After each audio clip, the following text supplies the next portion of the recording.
Une histoire comme tant d'autres en apparence. C'est le quotidien bien banal d'une jeune journaliste qui sera bouleversée par le hasard d'un son de cloche. À la recherche d'une histoire qui n'est pas la sienne, elle apprendra à croire au signe de la vie. Eh bien, rebonjour, c'est Loustic pour la Cricri Folding Academy et pour sa rubrique culturelle. Alors aujourd'hui, nous recevons Virginie Le Nénaon. Bonjour Virginie. Bonjour. Virginie Le Nénaon est l'auteur d'un premier roman qui a pour titre Le secret d'Elora. Alors nous ici à la rédaction, nous l'avons tous lu, notre entourage l'a lu également. Et c'est un livre qui nous a plu vraiment énormément. C'est la raison pour laquelle on vous a demandé de venir. Et de loin. Oui, de ma chère Bretagne. Un premier roman. Oui, tout à fait. Un premier roman qui est venu naturellement par rapport à un vécu un peu particulier, qui en même temps peut être quelque chose que beaucoup de gens ont vécu. Donc c'est ça l'intéressant. Donc, si je comprends bien, mais on s'en doute un peu, il est autobiographique. Enfin, il y a une partie autobiographique. Ah non, la totalité. La totalité. Il faut être honnête que je n'ai triché sur aucune histoire. C'est vraiment la réalité. Bon, je dois bien reconnaître quand même que pour la souci de la discrétion des personnages, les prénoms, hormis un, mais je ne pourrais pas vous avouer lequel est le vrai, il y a tous les personnages ont un prénom différent dans la réalité. Alors, si vous aimez voyager, vraiment je vous recommande ce livre. Une partie de l'énigme se passe en Bretagne. La force de votre écriture, c'est que, moi qui suis jamais allé en Bretagne, en lisant ce livre, je la vois. Alors c'est vrai que dans l'histoire, alors pour la petite anecdote, je suis née en Afrique, donc mon seul point de chute, puisque je suis française, était une maison en Bretagne. Nous avons une romancière bretonne née en Afrique, c'est quand même pas rien. Hein. Et effectivement, on se retrouve d'ailleurs dans l'image, c'est la photo qui relate la maison, puisqu'il y a une maison autour de cette histoire, de cette énigme, qui est toujours la même, qui est ma vraie maison et qui existe. Et certaines personnes qui ont lu le livre ont su la retrouver. C'est ça qui est assez marrant, ça prouve au moins que la description n'est pas tout à fait fausse, enfin pas tout à fait mal faite. Voilà. Je vais passer aux questions traditionnelles, mais nécessaires. Qu'est-ce qui a été le déclencheur pour l'écriture de ce livre? Alors, c'est venu d'un seul coup, dans le sens où je pense qu'on a chacun d'entre nous vécu des moments difficiles dans notre vie. Je pense que si on regarde autour de nous, nos amis, nos parents, on a tous vécu quelque chose de difficile depuis qu'on est né. Et moi, à un moment donné, c'est comme beaucoup, j'étais en surdose et j'ai eu envie c'est une certaine thérapie que j'ai voulu faire à travers cet écrit. Ça m'a pris à 8 h un soir, ça m'a pris comme ça, et j'ai terminé, il était 9 h du matin. Je ne l'ai pas retouché en fait, hormis le fait que j'ai peut-être regardé quelques fautes, quelques aménagements entre les chapitres, mais sorti de là, il n'a pas du tout bougé. Et je pense que chacun d'entre nous pourrait s'y retrouver. C'est ça qui m'a plu, c'est qu'en le relisant, parce que je ne me suis pas bien rendu compte quand je l'ai écrit, mais en me relisant, je me suis rendu compte que je n'étais pas la seule à avoir vécu ça. Et à l'avoir donné à lire à certains amis que j'avais autour de moi, qui étaient très surpris parce que tout ce qui est écrit est vrai, et tout ce qui est écrit n'est issu de personne.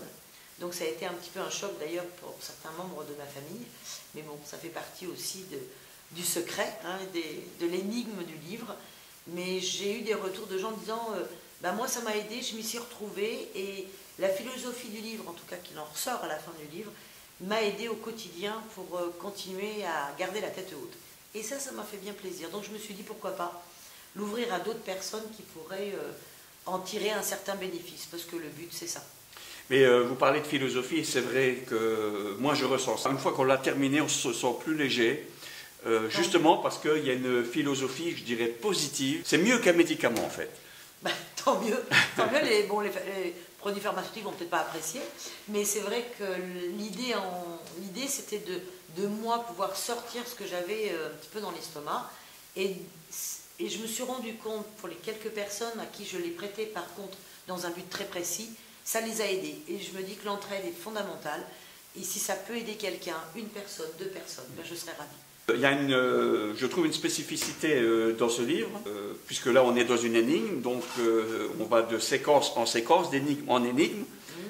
À aucun moment on s'ennuie. On est toujours dans l'attente. Ah, effectivement, on m'a relaté le fait que les gens avaient envie d'aller découvrir un peu plus loin. Le fait est que cette histoire n'est pas très longue en soi. Elle est, à mon sens, en tout cas je l'espère, assez riche d'informations, mais pas trop. Donc ce qui fait qu'on va découvrir une personne, on va découvrir quelque chose de plus qui amène au secret, mais ça va être assez rythmé parce que vous allez rencontrer peut-être, alors je ne pourrais pas vous dire exactement le nombre de personnages, parce que sinon ce ne serait pas marrant, mais quelques personnages qui vont vous amener à une information supplémentaire jusqu'au secret de l'Europe. Est-ce que le métier de journaliste vous a intéressé à un moment? Alors sincèrement pas du tout. Maintenant, il est vrai que j'avais envie de faire partager mon vécu. D'abord, j'avais envie que toutes ces émotions, parce qu'il y a des moments de joie, il y a des moments de tristesse, il y a des moments d'espoir, des moments de désespoir. Et j'avais envie de transmettre ce qui m'était propre, quelque chose de très personnel, sans fioriture et avec beaucoup de simplicité. C'est venu comme ça et je remercie les signes de la vie de m'avoir poussé à venir à cet écrit. Et j'espère que ça pourra aider quelqu'un. En tout cas, je trouve l'épilogue du livre formidable. Je trouve que la levée de l'énigme, en quelque sorte, est fantastique. Je n'avais pas imaginé ça en le lisant. Il semblerait que les gens ne s'attendent pas au secret en lui-même. Donc, bon, voilà. Oui, parce que nous sommes quand même, il faut le dire, dans une histoire de secret. Il y a plusieurs phrases qui m'ont interpellé, mais il y en a une que j'ai fait mienne, c'est devenu ma philosophie, donc je vous la lis. L'important n'est pas de savoir si l'on sera vivant après la mort, mais d'être vivant avant la mort. Que rajouter après ça? Je crois qu'il n'y a pas grand-chose à dire, c'est une philosophie en soi. Donc maintenant, on va quand même indiquer à nos futurs lecteurs où ils peuvent trouver ce livre. Alors c'est très simple, je n'avais pas la possibilité de me faire éditer parce que vous savez c'est compliqué. Donc la seule façon de pouvoir amener des lecteurs à pouvoir découvrir cette philosophie, en tout cas ce mode de vie qui pour moi est source d'espoir, c'est de le mettre sur Amazon. Et ne pouvant pas non plus le mettre sous forme papier parce que il me faudrait un éditeur pour ça, je l'ai mis sur Amazon Kindle qui permet en fait de télécharger ce livre. Le premier chapitre est gratuit d'ailleurs, hein, vous pouvez télécharger c'est important de le signaler. Voilà, le démarrage de l'histoire, si vous voulez avoir une petite idée. Après, si ça vous plaît, tant mieux, vous avez possibilité de le télécharger et de le lire sur une tablette. Donc voilà, donc nous invitons tous ceux qui seraient intéressés par le secret de Laura à se diriger vers Amazon. Donc, comme vient de dire Virginie, le premier chapitre est gratuit. Donc, franchement, il n'y a plus rien qui vous retient pour aller goûter le secret d'Elora. Nous arrivons là à la fin de l'interview.